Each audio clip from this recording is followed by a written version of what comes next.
Well, hey everybody. Welcome back to my channel. I'm Bobbie and this is Bobbie Reads. And today, you guys, I want to talk to you about the brand new book by Michael Wolff called All or Nothing. This book was fascinating. I could not put it down. I read it in like 3 days, I think. There was so much in here. So starting off, Michael Wolff wrote the book Fire and Fury, and he wrote that during, I believe it was during the first Trump presidency, and it was a terrifying book to read. So when he released this one, I'm like, okay, do I want to read it? But I did. So I wanted to tell you guys a little bit about it. And for those of you who aren't going to read it, I will put some like little spoilers in here where I'm going to quote some stuff from the book. So, but yeah, I just think that this is important information we need to know. So this covers the time span between January 20th, 2021, when Trump gets on Marine One and leaves the White House, up until after his election in November and at the beginning of him selecting his cabinet before like Matt Gaetz like backed out. Okay, so that's the time frame we're looking at. So let's just jump in, and I'm going to start telling you guys different things in the book that I found that I was just like fascinated, shocked, terrified, you name it. Okay, the book starts off and it's talking essentially about how like Trump is persona non grata. Like the January 6th insurrection has just happened and Trump has essentially been like deplatformed everywhere. And this is talking about how after the E. Jean Carroll verdict, the first one in her civil sexual assault case, after that one, after she won, after Trump was found guilty, it talks about on May 10th, the day after the verdict, the most famous sex abuser in the country was given an hour by CNN to make his case to be president, and not incidentally to further besmirch E. Jean Carroll. And then he goes on to besmirch E. Jean Carroll, but it talks about CNN was now replatforming him. And they talk about how CNN, by their ratings are really high.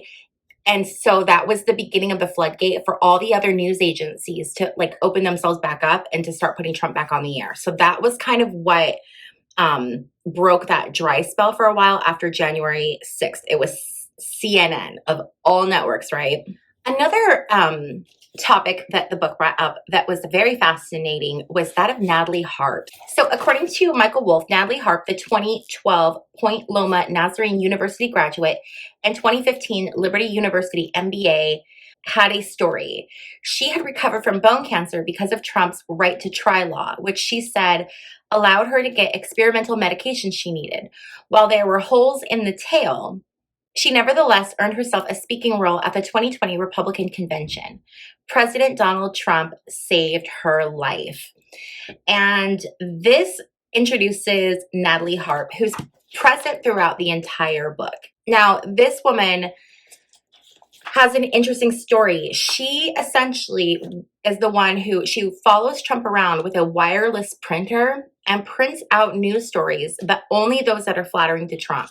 So during the Trump trial, when he would come out and speak to the media and he'd have all those papers in his hand and he'd talk about different like polls and different articles and people who supported him, those were all printed off from this Natalie person. And she would only print stuff that, again, was flattering, but she would get like old stuff. I mean, she would get like crazy stuff.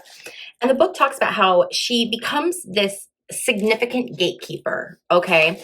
And she puts herself always by Trump's side. And there was this really interesting story about how they tried to basically like run her off because she begins writing these letters to Trump where she's talking about how all she wants is to be, you know, make him proud and all this other stuff.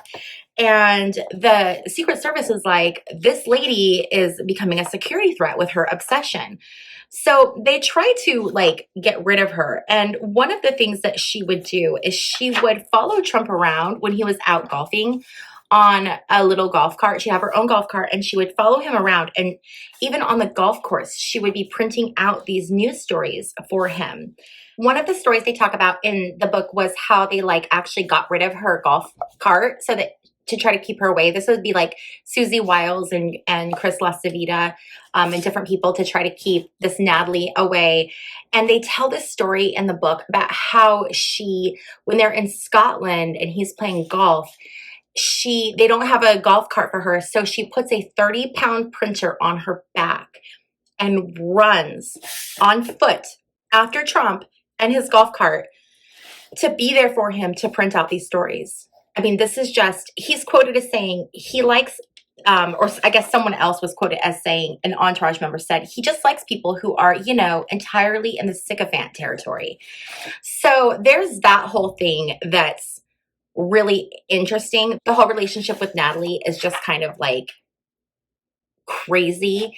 There's also another story in the book that was really like shocking for me to read, and I had to kind of go back and reread it. So I don't know if you guys remember, but there was this like cult movie that was really popular. I'm trying to find the name of it here.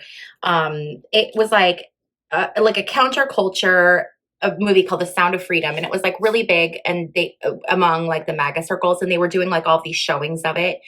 And they wanted Trump, his campaign advisors wanted Trump to do a showing of this documentary around on his Bedminster golf course. And at first he didn't want to do it, and then they convinced him to do it. And so they put the movie on, but they do it like outside. They do sort of like an al fresco kind of whole like outdoor event.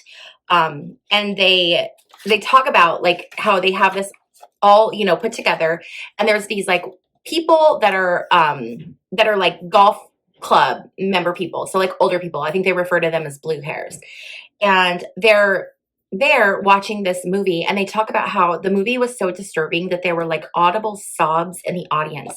And Michael Wolff, I mean, some of the things he wrote, it's just absolutely brilliant. He wrote, but in no time, let's see, the screening had sprung on them at the last minute, with Trump leading them to the impromptu alfresco theater and with puzzlement among many members. But in no time at all, the shock and horror of child trafficking captivated the Bedminster members, with loud weeping coming from the audience, streaked mascara everywhere.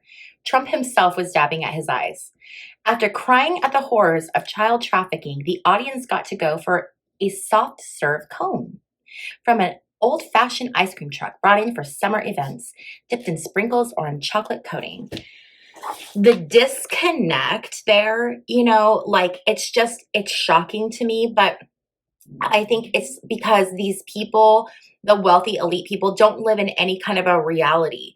So they can go from child trafficking to pivoting to having ice cream with sprinkles like that. That was really, really shocking to me. That was something I was very surprised to read about in the book. They talk a lot about the different women around Trump, and we all see them. They all look the same. It talks a lot about Alina Habba, and it talks about the dynamic between the lawyers. That was really interesting in the book. I'm not going to spend a lot of time because I think we all kind of have seen it, but it talks about like how Todd Blanche gets sort of thrown in to being the lead detective the lead lawyer on the Stormy Daniels case. And it talks about all the different ways that Trump like berates his legal staff. And it's just, I don't understand why they stay on. He also has been accused of, in the book, not paying his legal staff, which I think, everyone knows that he has been accused of not paying a lot of different people. Going along with the topic of Trump's lawyers, there's also this underlying theme through the book, Trump's strategy. And he would say throughout his campaign that his legal strategy is his media strategy, and his media strategy is his legal strategy. And we watched it happen. We watched him essentially like live his legal troubles out in public, and it worked for him because he was elected. It's so crazy how like the book talks about essentially how he's this like very weird, he has these like good things that happen to him all the time. So he'll have like bad thing happen, but then when it's time to like finally be like accountable for it or be responsible, he gets out of it. he gets out of it. It is, and it's just this theme that runs through the book. And that's why the book is called All or Nothing, because it's basically like Trump knows he either has to win the election or he's going to prison. And there are some really dark moments where Trump is like trying to come to terms with the fact that he could be going to prison. And I think that that's why we saw a lot of like how he turned really dark, with darker than normal. It was because of that. And there's a quote in here that says, Trump had gotten it into his head as long as he was able to convince people that he thought it was true after the election had indeed been stolen from him. He had an out. Mens rea, a refrain he was particularly fond of repeating to staff and friends, as well as to random Bedminster members, was his workaround. He didn't have criminal intent. He believed in the steal. This, then, was his defense to dig himself into a deeper hole, ratcheting up his talk about rigged and stolen in every interview. He became more and more aggressive. Computer chips and hacked machines and dead people. So that was his strategy. And, he, in other books, they've talked about how he knew that he did not win the election and that it wasn't stolen. But he just decided that if he lost, he was just going to hold on to this fact that it was stolen. And people knew that that was his strategy. And it was just very weird. And he wouldn't listen to what anyone was telling him, obviously. He just kind of did his own thing, but it always ended up working out in his benefit. It is just, and we always see this play out, but when you read it in like a chronological timeline, you really see it. And it's like, how did he slip through everything that's there to stop someone like him? Something else that was new that I learned reading this book is the whole idea of the mugshot. So the mugshot, I just, because we don't know the story, I just thought that the mugshot was like he was angry and they took his picture. What we learn in the book is that he actually practiced that face. He practiced. It says, and then he turned to the possibility of a mugshot. He'd been practicing it for days on the golf course, in the mirror, in front of the legal team, among Bedminster members. A mugshot would make this indictment different from others. And then it goes on to say, he goes in, he gets booked, he gets the mugshot, he comes out. It says he was in and out in no time with the mugshot taken in an instant, but he was over the moon. He loved the picture. This looks so cool. This is classic. This is iconic, he kept pronouncing. And then someone asks, what's the caption? Election interference, offered one aide. Never surrender, Trump added. So that whole never surrender was a Trump, thing. But the mugshot, to find out that he actually practiced for that and that he did that on purpose, that was a revelation. That was something new that I learned in the book. He also talks about Netanyahu, and I think that this is really appropriate time-wise because we're watching him right now in real time, essentially partner with Israel, and he's taken over Gaza, right? He's going to turn Gaza into the Riviera of the Middle East. Well, when October 7th happened, his reaction was essentially he didn't care. He didn't care what happened. He was mad. He says, the book says, if Netanyahu had supported him and condemned Biden for stealing the election, then Trump might now be president. And if he were president, obviously Hamas would never have the temerity to attack Israel. Blame Bibi. So he flat out, when October 7th first happened, he was blaming Netanyahu for the attack. But he blames everybody. Another interesting thing to add on to this is how he used his son-in-law, Jared Kushner, for Jewish cred, I guess. So the book talks about how Trump is wanting to use Jared essentially for Jewish cover or to get his endorsement. The book says, as he kept seeming to be incapable of offering absolute support for Israel in the wake of October 7th, Trump, not for the first time, turned to Jared for Jewish cover, explicitly asking him and Ivanka for public endorsement. Kushner kept dodging on the formal endorsement of his father-in-law. The campaign then tried to settle for merely a statement from him that his father-in-law was not anti-Semitic. No, Ivanka and I aren't going to do that. We're not going to go and put our names on something and get in the middle of things. That's just not what we're going to do this time. Kushner said, finally ending it. We're going to jump back to his lawyers for a second. And during the trial, he was so frustrated with his lawyers. And there was a really funny little story in here where he's like screaming at them and asking them if they know who Perry Mason is and that they need to have a Perry Mason moment. And that's like such a Trump thing because it's all about TV. It's all about images. He's not quoting like real lawyers. Hey, do what this real lawyer did. No, it's like Perry Mason because his whole life is all about how people look. He, when he was going through looking for his VP choice, he kept wanting to pick Maria Bartiromo from Fox News. He really, really wanted her and didn't understand like why she wouldn't be a good pick. And he just wanted her because she had been on TV. She was a recognizable face. And that's what he wanted. They did not vet. He chose people based on how they looked, basically. When they're talking about all of the different women in Trump's life, because they talk about Laura Loomer, they talk about Natalie Harp, they talk about Alina Habba, and there's this bit in here where they said, they say, no one said it.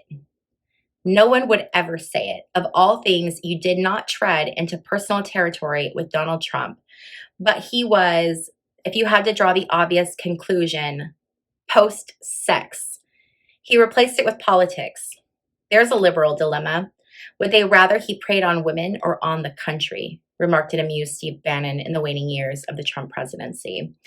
So that was kind of an interesting revelation. The other thing that they talk about a lot in this book is Trump's relationship with Melania. And basically, Trump's staff has no idea where Melania even lives. They have a very difficult time getting a hold of her. And she is rarely will be around him. For the RNC, she would not give a speech, which is actually kind of weird. And also she only showed up for the entire like 4 days or however long it was, she did not show up at all, except for one time. It was when Trump was giving his speech. She called his team and said that she would come, but only she would come into the VIP box when he was giving his speech, but she would not arrive in the box until he was out getting ready to give his speech. So that was really funny. Another thing is that they were trying to get her to go to the post-election kind of celebration thing. And she flat out said, like, the only way she was going is if it was a slam dunk win. If it wasn't, if it was close or if he lost, she wasn't going to be there. And so they were like, he was late and they were waiting because she was waiting to determine if she was even going to go or not. The other interesting thing in the book is someone is quoted in here as saying that like she fucking hates him, like those words, she fucking hates him. And I think we all know that, but they do not see each other at all. This is just like completely, I don't even know why they're even really still married. I don't know if it's for like, I would say, oh, it's for the image of it, but like really what is the image of it? Because the image it's not a great image. So, I mean, I honestly keep you better off not married. The next revelation for me, and I don't know, this one may have actually been released before. I don't know. This was new to me. So if you guys already heard this, okay. But when they were getting ready to do the town hall, I believe it was it the Fox town hall? Yes. So it was when Trump was doing the Fox town hall and Stephen Miller looks at his phone, blurts out, "Oh shit." Miller passes around his phone. I think it's the interview questions. It's not just the questions, but the follow-up too. And not just the questions from Fox hosts, but those from the town hall audience too.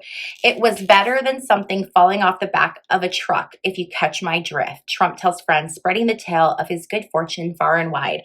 So Fox completely, and we know, Fox is obviously like very friendly to Trump. Rupert Murdoch is very close to Trump, and they gave him the questions, they gave him the responses, they gave him so that he would know what to say. He still did a terrible job, but I just thought, wow, that's really interesting, especially considering how he wanted the transcript from the 60 Minutes because he felt like they edited it and were dishonest and were doing election interference with Kamala. And here he is getting the questions prior to the event. A big theme that runs throughout the book is Trump's anger, rage, fury, but also his mental decline. So they do talk about both things. Um, and they talk about, Trump late at night. They call it the witching hour, where he would essentially stay up all night, especially during the E. Jean Carroll trial, where he would essentially, like at night when he was alone, he would just be on Twitter or Truth. At this point, I believe it was Truth Social. Just, saying terrible, terrible things. It would be just like the stream of consciousness of him, just like, everything that he's ever wanted to say, he just says on Truth Social. And it says he proceeded to grievously compound the situation. This is talking about the E. Jean Carroll defamation. At a witching hour, every night, usually beginning at 11 o'clock or 12, he began to dump upward of 25 or 30 anti-E. Jean Carroll posts in a single hour. A stream of rumors and bile and, libel about Carroll. A kind of fury or sexual vituperation. He goes hard on E. Jean Carroll. They also talk about like his mix-ups, like mixing up names and stuff, and they just are kind of like, oh well, haha. When he can confuse, who was it? Pelosi with Nikki Haley. They were like, oh, Pelosi, Haley, close enough. Michael Wolff in this book also talks about the billionaire class and how they, throughout this 4 years when Trump was running for president for this third time, it talks about how that billionaire class started to really cozy up next to Trump. And they talk about a lot of different ones and how they have all of this influence on Trump. They talk about Peter Thiel. They talk about Adelson. They talk about a gentleman named Ike Perlmutter. They talk about a lot of different, and then Elon. And this book, though, I was really surprised, does not go over Elon a lot. Elon is just kind of like, they talk about him a little bit. There is a quote in the book here that says, Trump's awe of billionaires was both wide and specific.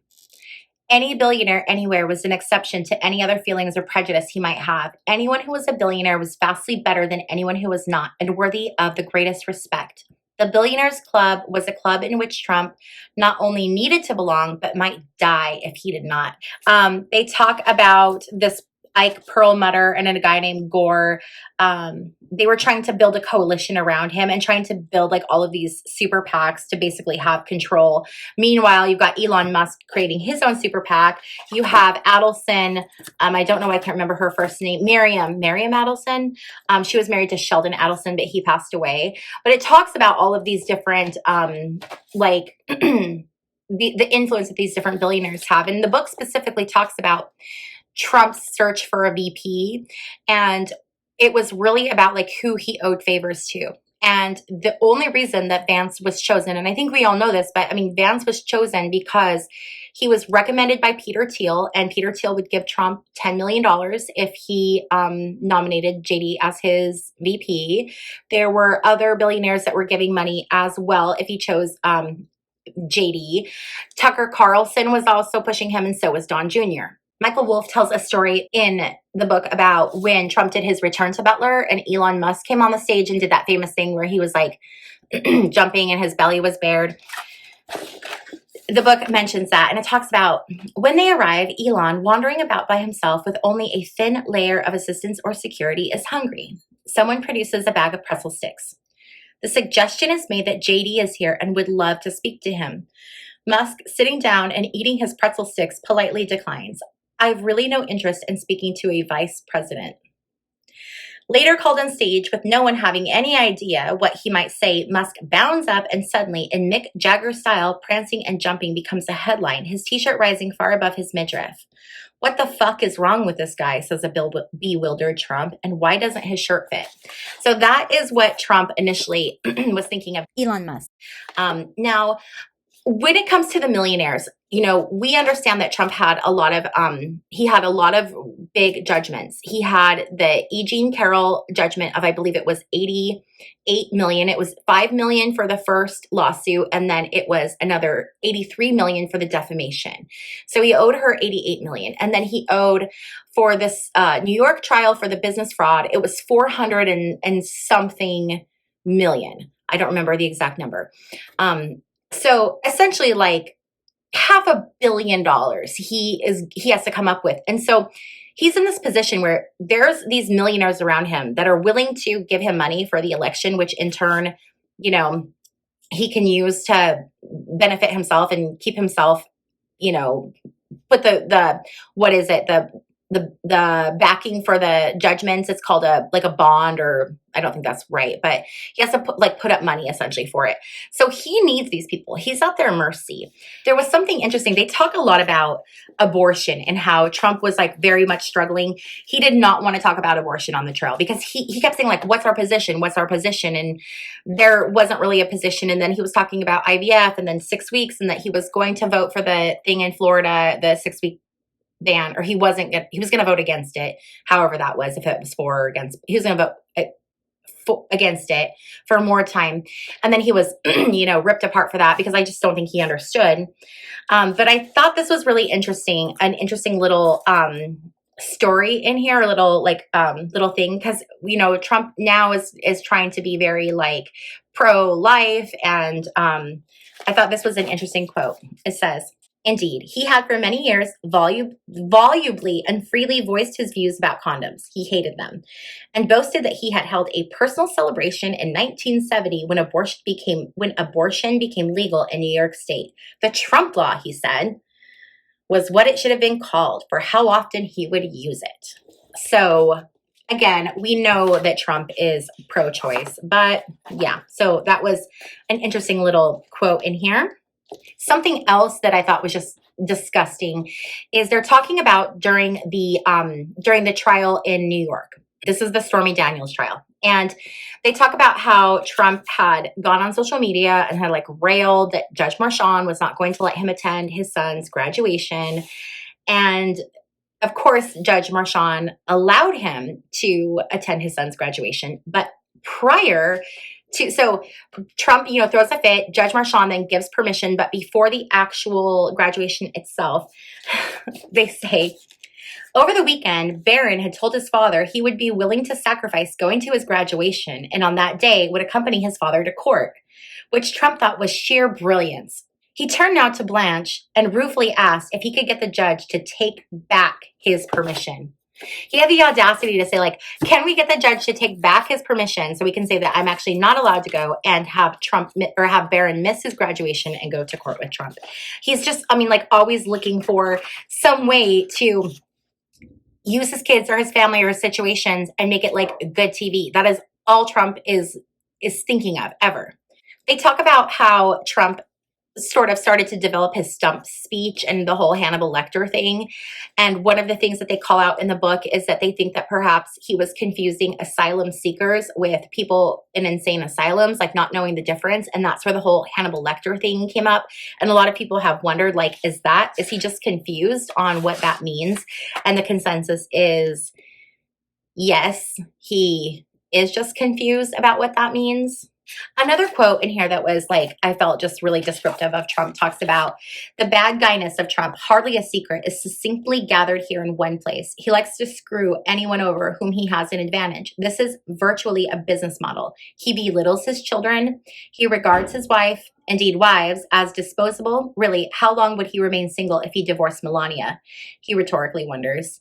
He lies casually, chronically, and gleefully. And not least of all, he employs someone like Michael Cohen. And so they go into the whole Stormy Daniels, Michael Cohen, that whole thing. So that's all covered in this book. And this was followed up by Trump's final little speech he gives out in the hallway after the trial ends, after he's found guilty of the 34 counts of whatever it was with the Stormy Daniels. It was I don't remember. It was election campaign. I don't know. Anyway, so it talks about how, he comes out and he gives his little speech, and he's out there and he's just saying whatever he's saying. And then he walks away, and he's just talking to the people in his entourage, and he's telling them how great that speech was. And it was, terrible, but he was talking about, it was so great. It's so great. And as they're walking, he's saying, people are saying that that's the best speech I've ever given. He had just said it, and he was walking with these people to the car, he didn't he didn't talk to anyone. He didn't look up anything. He's just literally making this up. And they talk about this. He says he's already hearing that his hallway speech is the best he's ever given. It's noted by those who have accompanied him from the speech down through the courthouse out to the cars, and then spreads in the Trump circle as a particular example of Trump's exclusive conversations with himself that he has not heard from anyone at all. And they have talked about Trump starting rumors and then saying them and then saying like, oh, well, he heard it on TV because he said it and he heard himself say it on TV. And this is kind of an example of him just like out of nowhere, oh, it's the best ever. People are saying it's so great. And that's just not at all what's happening. There's also some really funny parts in the book where he's talking about Sheldon Adelson's widow. I think her name is Miriam. Yeah, it's Miriam Adelson. And he talks about how like he has to sit and like listen to her and how she's the most boring person that he's ever talked to and how much basically he hates being around her, but he does what he has to do for the money. He's such a like, he is just about money.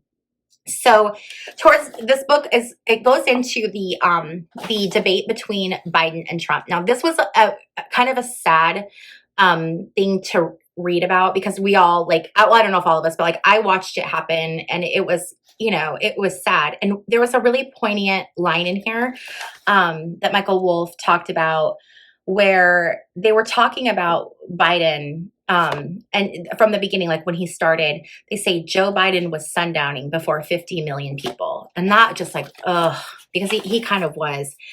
So it talks about like how Trump in the moment was like watching this happen, right? And I think that Trump was like extremely confused and he was surprised. And I think there was a little tiny sliver of Trump that actually felt bad for Biden. Now, I don't think Trump is capable of like emotion, but if he were like in that moment, I think he would have felt it for Biden. It talks about he isn't right, Trump sense, but he could not be sure if this was what everyone understood. Because Trump's, you know, in his own Trump world, so he's not really paying attention. And it talks about like, he was afraid that if he laid into him, people would say he was like being too mean. And it says Trump was suddenly grasping for a strategy to help save Joe, but there wasn't one. With 40 minutes to go, the debate was already over. It was an elaborate plot to screw Joe and thereby screw him. Trump had been talking about how they were going to swap out Joe Biden. Before the whole thing happened with the debate, he kept saying they were going to do it. They were going to do it. And then he says, that's it. They're going to swap him out, said Trump coming off the stage seconds after energetic Jill Biden bounded up to take her husband to hospice. That's so rude. Anyway, so that was a really interesting like part of the book to read, to find that part of Trump, because I remembered watching it and Trump was somewhat reserved. He made a couple of comments about how like Biden didn't know where he was and things like that, but he didn't attack him. And I think he was just super caught off guard. And he was like, I think Biden's age was something that Trump on some weird level could relate to. And I think that that's why he was very hesitant, I guess, to like completely slam him. But I think the reason why Trump was so pissed about the swap out is that he says the point he repeated, and it was clear that no one should lose sight of it, was that he had beaten Joe Biden. He had beaten Joe Biden, and don't talk about changing the game now. Such was the fine line you needed to walk between his mania and depressiveness. So in Trump's mind, like he had beaten Joe Biden. So it was not fair of them to then swap him out for Kamala because he felt like he had already won. So he felt cheated from the jump, okay? So that was kind of a moment where we almost saw like Trump's kind of weird humanity. It talks about the attempted assassination in Butler. Something interesting is that when he was taken to the hospital, he refused to have a CT scan done because he was afraid that they would find plaque in his brain and that they might say that he was getting Alzheimer's. So that was very, very interesting. He also was incredibly pissed that he was losing attention. Like the whole news of the assassination attempt, it blew over like really fast. And there was times in there where he was like, you know, why are people trying to take this away from me? So that was really kind of interesting too. A quote here going back to the Billionaires. They talk about, oh yes, and Elon, this is going back to the JD Vance being elected as VP. They say, oh yes, and Elon Musk told Trump his supporters for the ticket was contingent on Trump's picking Vance. Tucker Carlson, a chief Vance promoter, was at the finish line with his support. Peter Thiel, always ambivalent in his support for Trump, was willing to re-engage if it were Vance. So obviously, you know, it's all about money. They talk about how Trump sees JD Vance. The book says, perhaps Trump saw the young man as he saw his own children, as someone whom he could overshadow and browbeat into factotum.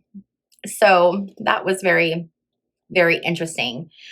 He liked the fact that JD had written a book and that he was, you know, well known.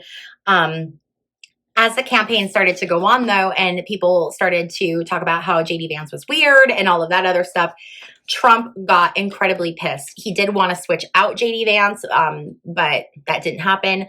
But he like berated his staff, like, why did you pick this guy? Why did you pick this guy? He's so weird. He wanted to know why JD Vance had changed his name so many times. So that's really, really funny too, that they talk about. Another thing that is brought up in the book is all about Trump's airplane issues. So we all know that Trump has his plane and it's incredibly old. It is incredibly, incredibly old and it's always breaking down. And so this was kind of a theme throughout the different, throughout the going to the different rallies and stuff, always like these airplane issues. And so we know that later, while his plane was in the shop, he had leased a plane that had previously been owned by Jeffrey Epstein. And they just like threw a wrap on it, you know, and they were flying on it. And they talk about this one particularly rough flight where they had hit a lot of turbulence and people were like audibly praying. And one of the funniest lines in this entire book was Donald Trump being quoted as saying, "I'm going to die, Hal Trump, on Jeffrey Epstein's plane." So there, I thought that was hilarious. Anyone who does not believe that there is a connection between Trump and Epstein is delusional. They also cover his debate prep. So when he was getting ready to debate Kamala, they were talking about how he was being prepped. And there was an interview that he did with Tucker Carlson, and he allowed Tucker Carlson's like camera crews in to film him. So I'd actually seen this footage. But then to like read about the situation in the book was like very eye-opening. So they're talking about how Trump prepared for the debate. They say his alternate to debate prep is to have everybody in his suite to watch the Harris convention speech. So this was during the DNC. It's Natalie to his right and Tulsi Gabbard, Matt Gaetz, Stephen Miller, Jason Miller, and John Coaly, Greta Van Susteren's husband, gathered around him over plates of chicken fingers and mini hamburgers. In the room is a Tucker Carlson video crew to whom Trump has granted wide access. As Trump watches the Harris speech, he barks out instant posts to Natalie. This then is rationalized as debate prep. So he would shout out to Natalie different posts he wanted her to make for him on Truth Social. And in the footage, you see him telling her, like, put that in all caps, do this here, do this here. So like, he's not typing it, but he's telling them what to type and like all of the crazy punctuation and stuff. And actually they said in the book too, a lot of posts were actually just Natalie. And so that's also really interesting as well. Sticking with the debate with him and Harris, they're talking about the dogs and the cats thing. And it says, okay, so now immigration, that Trump pillar. But instead of making his case, clearly wounded by Harris's claim that people were leaving his rallies early, he vainly tried to justify the devotion of his crowds. And then he was off on the immigrants in Springfield eating dogs. Backstage, the size of the disaster was in clear view. Everybody was just paralyzed by the fucking car crash, said one member of the Trump entourage. My God, said John Qual to the group, registering his shock.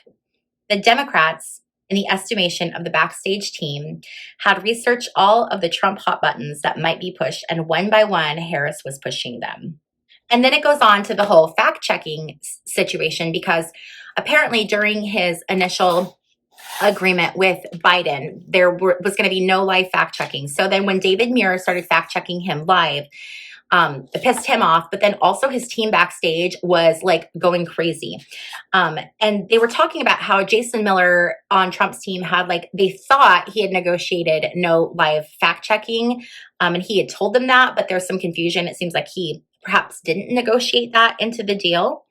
And so they are now saying, they were counting the many more times Trump had been interrupted against what they saw as the bend over backward respectful attention that greeted Harris, shifted the blame for the catastrophe in progress off Trump himself, and put it on to the perfidy and deceit of the network. A series of outraged phone calls to ABC producers and executives ensued. And this entire book, really, it's just all about how Trump, it's all about how getting Trump out of these things that he gets himself into, finding ways to spin something so that it becomes something completely different. And then it talks finally about the Trump, his kind of dealing with the assassination attempt. They did talk about how the Jeffrey Epstein plane actually became a decoy plane, so that because they were so worried about these assassination attempts and with Iran. And Trump is very, he's very concerned that he is going to be assassinated. And so that's this kind of ever-present dark cloud that's sort of hanging over him.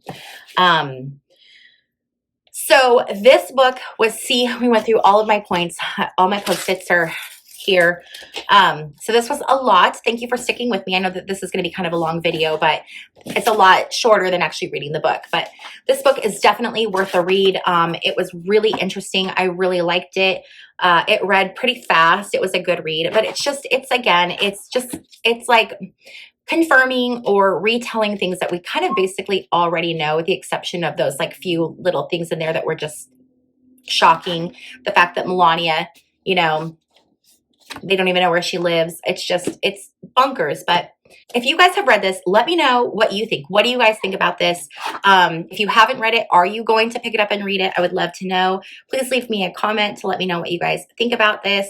Also, if you're still here with me, please don't forget to give this video a thumbs up. It helps out my channel a lot. And if you have not yet subscribed, please consider subscribing. I so want to get this channel to 1,000 subscribers. My other channel is at like 10,000, and this one is my baby though. This is my passion project. This is all about history and current events and politics. So here we are, you guys, together. I want to thank you so much for hanging out with me, and I will see you guys in my next video. Bye.